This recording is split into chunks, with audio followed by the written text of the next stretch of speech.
बुलेटिनमध्ये घेऊयात राज्यासह देश विदेशातील 100 बातम्यांचा सुपरफास्ट आढावा। मुख्यमंत्री फडणवीसांनी त्र्यंबकेश्वर कुशावर्त तीर्थाची पाहणी केली। त्र्यंबकेश्वरसाठी 1100 कोटींचा विकास आराखडा तयार करण्यात आल्याचं त्यांनी सांगितलंय। तर विकास आराखड्यानुसार 2 टप्प्यात काम करणार, पहिल्या टप्प्याचं काम कुंभमेळ्याआधी पूर्ण करणार अशी माहिती मुख्यमंत्री फडणवीसांनी दिली। कुंभमेळ्याच्या निमित्तानं रस्ते पुलांची निर्मिती करणार, नाशिकच्या कुंभमेळ्यासाठी यूपी प्रमाणे कायदा तयार करणार अशी माहिती फडणवीसांनी दिली। विकास कामांना मोठा निधी लागेल, पण निधी कमी पडू देणार नाही असं आश्वासन सुद्धा फडणवीसांनी दिलं। मुख्यमंत्री फडणवीसांनी नाशिकमध्ये त्र्यंबकेश्वरचं दर्शन घेतलं। देवेंद्र फडणवीस यांच्या हस्ते त्र्यंबकेश्वर मंदिरात पूजा करण्यात आली। मुख्यमंत्री फडणवीस नाशिक दौऱ्यावर आहेत, त्यांनी त्र्यंबकेश्वर मंदिरात जाऊन दर्शन घेतलं। यावेळी नाशिक विभागाचे महसूल आयुक्त प्रवीण गेडाम आणि जिल्हाधिकारी जलज शर्मा यांना अक्षरशः पळत जाऊन फडणवीसांच्या दौऱ्यात सहभागी व्हावं लागलं। त्र्यंबकेश्वरमध्ये आखाडा परिषदेच्या महंतांनी मुख्यमंत्री फडणवीसांची भेट घेतली।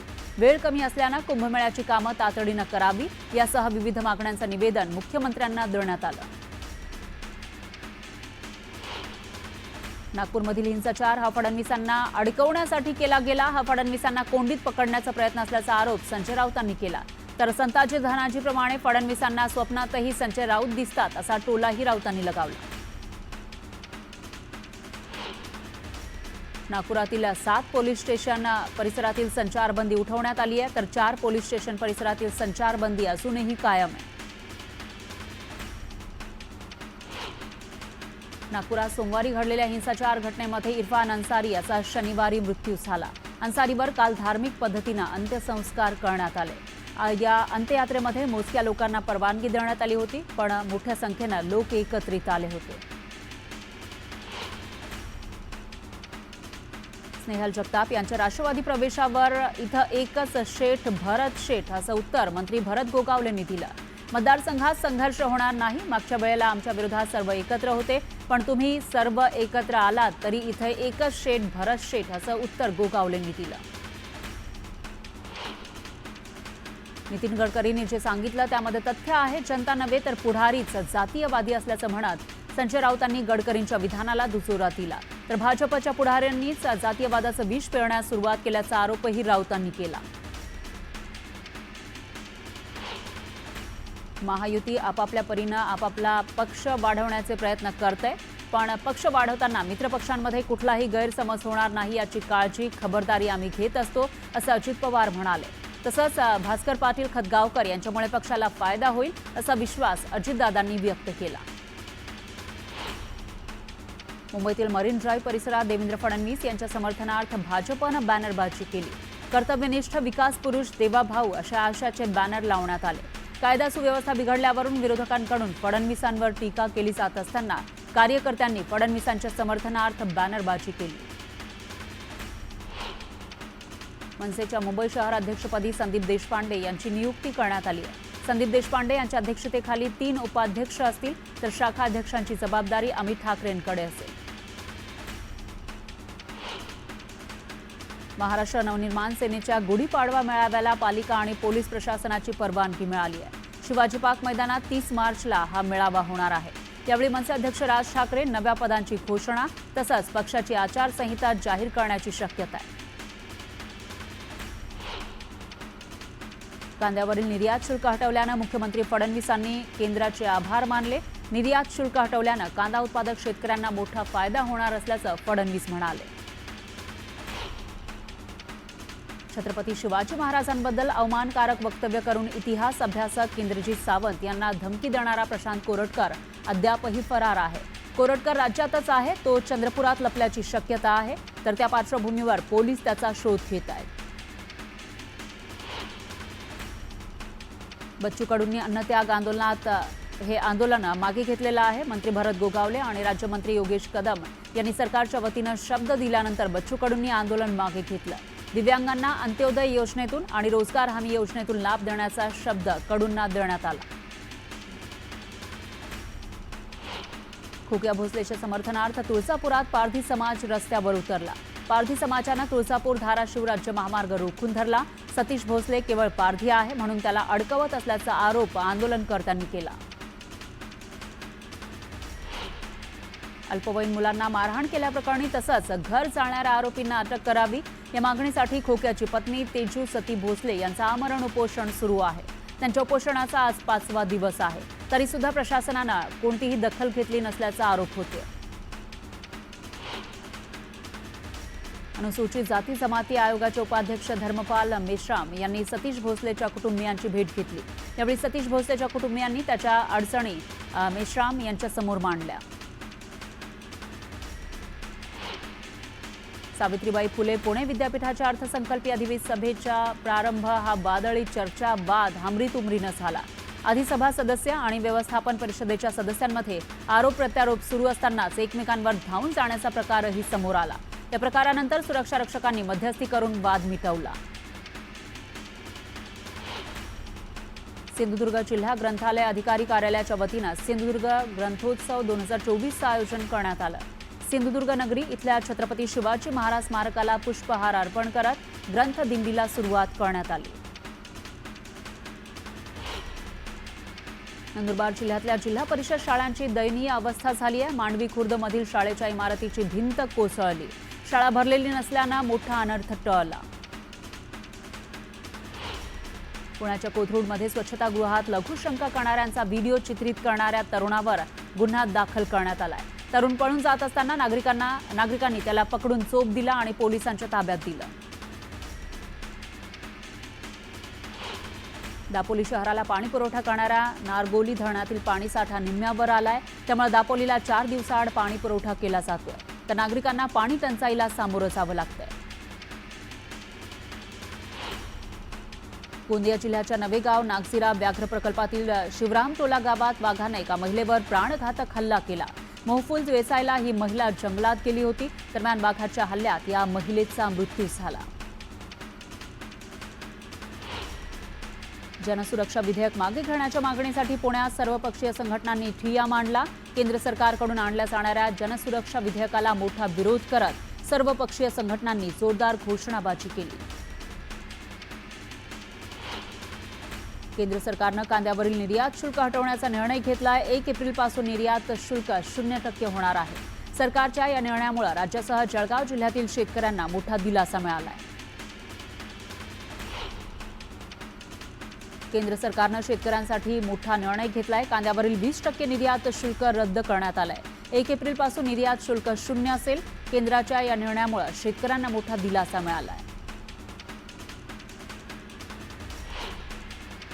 भुसावळमध्ये उन्हाळ्याच्या सुरुवातीला शहरातील पाईपलाईन गळती थांबवण्याच्या कामासाठी 3 दिवस पाणी पुरवठा ठप्प असेल। यामुळे भुसावळकरांना पाणी टंचाई सहन करावी लागणार आहे।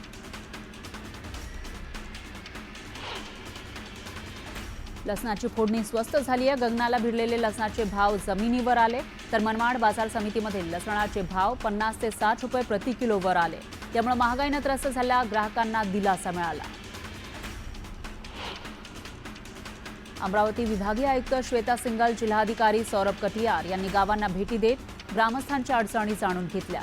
दोघांनीही शंकरबाबाच्या बालसुधारगृहाला ही भेट दिली। भारतीय हवामान खात्याकडून काही तुरळक ठिकाणीच पावसाचा इशारा देण्यात आलाय। बाकी ठिकाणी आज उष्णता वाढण्याचे संकेत आहेत। नांदेड, धाराशिव, लातूर या ठिकाणी विजांच्या कडकडाटासह पावसाची शक्यता आहे, तर बाकी राज्यामध्ये आज उष्णता वाढणार आहे।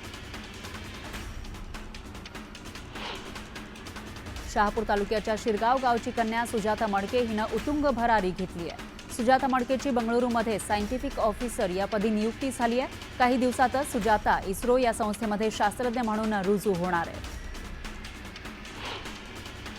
उल्हासनगरमध्ये सराईत गुंडांविरोधात मोका अंतर्गत कारवाई करण्यात आली आहे। या गुंडांनी चेन स्नॅचिंग करत शहरात धुमाकूळ घातला होता। या कारवाईमुळे गुन्हेगारी पार्श्वभूमी असलेल्यांचे धाबे दणाणले। अकोल्यामध्ये शेतकऱ्यांना 5 एकर शेतीवर केळी पिकात आंतरपीक म्हणून टरबूज लागवड केली। मात्र माल काढणी अगोदरच रोगाने टरबूज पिकावर हल्ला चढवला। त्यामुळे पीक काढणी आधीच ते सुकू लागल्याने शेतकऱ्यांचं नुकसान झालंय। वाशिम जिल्ह्यामध्ये शेती मशागतीची कामं सुरू झाली आहेत। यांत्रिकीकरणामुळे शेतीची मशागत सोपी झाली असली तरी वाढत्या खर्चामुळे शेतकऱ्यांचं आर्थिक गणित पुन्हा कोलमडलंय। नांगरणी आणि वखरणीच्या दरात प्रति तास 400 रुपयानं वाढ झाली आहे। रमजान महिन्यानिमित्त मनमाडमध्ये फुले शाहू आंबेडकर विचार मंचतर्फे सामूहिक रोजा इफ्तारचं आयोजन करण्यात आलं। यामध्ये सर्व धर्मीय, धर्मगुरू, पोलीस अधिकाऱ्यांसह मोठ्या संख्येनं हिंदू बांधव सहभागी झाले। हिंगोलीच्या कळमनुरीमध्ये भावानं धारदार शस्त्रानं वार करत मोठ्या भावाची हत्या केली। शेतीच्या आणि पैशाच्या देवाणघेवाणीमधून हत्या करण्यात आली, तर पोलिसांनी आरोपीला ताब्यात घेतलंय। विठ्ठलवाडी बस डेपोमध्ये शौचालयाच्या दुरावस्थेमुळे प्रवाशांना मोठ्या त्रासाला सामोरं जावं लागतंय। यावर मनसेनं आक्रमक भूमिका घेतली आहे। मनसेनं या संदर्भात अधिकाऱ्यांना निवेदन देत तात्काळ शौचालय बांधावे, अन्यथा तीव्र आंदोलन करणार असा इशारा दिलाय। छत्रपती संभाजीनगरमध्ये मक्याच्या भुशापासून ब्रिकेट बनवणाऱ्या प्रकल्पाला भीषण आग लागली। आगीत लाखोंचं नुकसान झालं। छत्रपती संभाजीनगरमध्ये नाथषष्ठी उत्सव सोहळ्याची सांगता झाली। काल्याची दहीहंडी फोडण्यात आली। यावेळी भानुदास एकनाथ यांच्या जयघोषानं मंदिर परिसर दणाणून गेला। जळगावात शेतकरी आत्महत्येचं प्रमाण वाढत चाललेलं आहे। फेब्रुवारी 2025च्या अवघ्या 28 दिवसात तब्बल 23 तर 14 महिन्यामध्ये 208 शेतकऱ्यांनी आपलं जीवन संपवलं। अमरावतीच्या बामादेही परिसरात वाघानं गोठ्यात घुसून वासरांवर हल्ला केला। महिलेनं आरडाओरड केल्यानं वाघानं पळ काढला, तर वाघाच्या वावरामुळे परिसरात भीतीचं वातावरण पसरलंय। पेण तालुक्यातील खवसावाडी इथल्या आदिवासींवर अन्याय सुरूच आहे। रस्त्याअभावी उपचार न मिळाल्यानं आदिवासी महिलेच्या मृत्यूप्रकरणी रायगड जिल्हाधिकाऱ्यांना राज्य मानवी हक्क आयोगानं नोटीस बजावली आहे। वाढीसाठी कोणताही रस्ता अस्तित्वात नसल्याचं उघड झालंय। भंडाऱ्याच्या साकोलीमध्ये पोल्ट्री फार्ममध्ये शिरून बिबट्यानं कोंबड्या फस्त केल्या।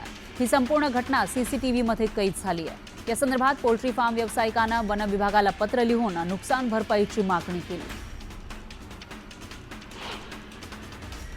तब्बल 4 ते 5 वर्षांनी नाशिक जिल्ह्यातील द्राक्ष उत्पादकांना अच्छे दिन आलेत। उत्तर भारतातून वाढलेली मागणी आणि सप्टेंबर महिन्यातील परतीच्या पावसामुळे द्राक्ष उत्पादनात झालेली घट यामुळे द्राक्षांना किलोला 50 ते 80 रुपयांपर्यंत विक्रमी दर मिळतोय।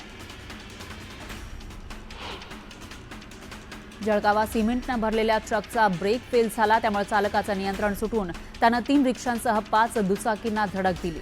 यामध्ये 4 जण गंभीर जखमी झाले होते। मात्र रिक्षा चालक सुरेश जयस्वाल यांचा अतिरक्तस्रावानं मृत्यू झाला।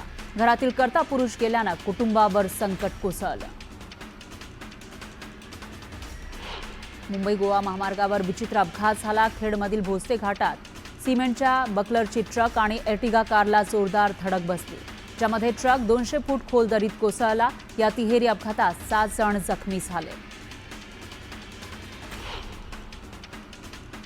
गेल्या 3 दिवसांपासून सोने चांदीचे भाव कमी होत आहेत। चांदीचे भाव 1200 रुपयांनी कमी झालेत आणि चांदी 98,100 रुपये प्रति किलोवर आली आहे। तर सोन्याच्या भावातही 600 रुपयांची घसरण होऊन सोनं 88,400 रुपये प्रति तोळ्यावर आलं। मध्य हार्बर आणि पश्चिम मार्गावरील विविध अभियांत्रिकी आणि देखभालीच्या कामांसाठी आज तिन्ही मार्गांवर मेगा ब्लॉक घेण्यात आलाय।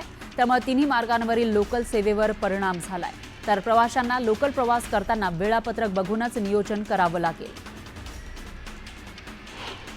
शिधापत्रिकाधारकांना आधार क्रमांक जोडण्यासाठी अन्न आणि नागरी पुरवठा विभागानं 31 मार्चपर्यंत मुदतवाढ दिली आहे। ग्रामीण भागामध्ये अजूनही लाखो शिधापत्रिकाधारकांना आधार क्रमांक जोडण्यासाठी मोठं दिव्य पार करावं लागतंय। आधार कार्ड धारकाचा फोटो जुना असल्यानं केवायसी करत असताना अनेक अडथळे येत आहेत। दरवर्षी मार्च किंवा एप्रिल महिन्याच्या पहिल्या आठवड्यामध्ये परीक्षा आटोपली की बच्चे कंपनी थेट मामाच्या गावी धूम ठोकतात। मात्र यावर्षी हजारो विद्यार्थ्यांचं हे गणित बिघडणार आहे। शिक्षण विभागानं नवीन GR काढत 1ली ते 9वीची परीक्षा 5 ते 25 एप्रिल कालावधीमध्ये घेण्याचे आदेश दिले। त्यामुळे पालकांसह मुलांचा हिरमोड झालाय। हिंदुस्थानी नौदलात अग्निवीर पदाची भरती केली जाणार आहे। या पदासाठी येत्या 29 मार्चपासून अर्ज भरण्यास सुरुवात होणार आहे। नौदलाकडून 2026 बॅचसाठी MR आणि SSR पदांसाठी भरतीसाठी अधिसूचना जारी करण्यात आली आहे. उन्हाळी सुट्ट्यांमध्ये होणारी प्रवाशांची वाढती संख्या लक्षात घेऊन अतिरिक्त गर्दी विभाजित करण्यासाठी मध्य रेल्वेनं मुंबई, नागपूर, करमाळी, तिरुवनंतपुरम, पुणे, नागपूर आणि दौंड, कलबुर्गी दरम्यान 332 उन्हाळी विशेष रेल्वे गाड्या चालवण्याचा निर्णय घेतलाय.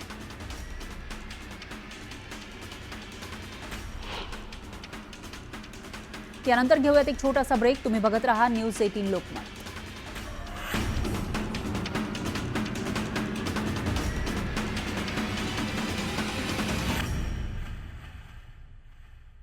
जयंती उत्सव मोठ्या उत्साहात साजरा करण्यात आला.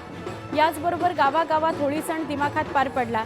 राजगड पायथ्या गुंजवणे इथं पर्यावरणपूरक होळी पेटवण्यात आली. सोलापुरात रंगपंचमीचा उत्सव साजरा करण्यात आला. एकमेकांवर रंगांची उधळण करत रंगपंचमी साजरी करण्यात आली. पंढरीचा परमात्मा पांडुरंग हा साक्षात श्रीकृष्णाचा अवतार मानला जातो.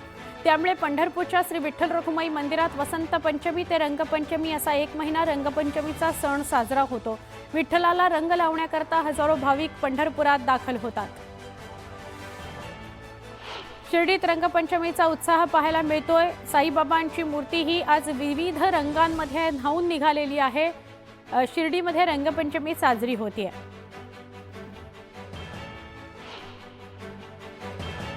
कुंभमेळ्यामुळे लासलगाव मनमाड इथून रेल्वेनं उत्तर भारतात बंद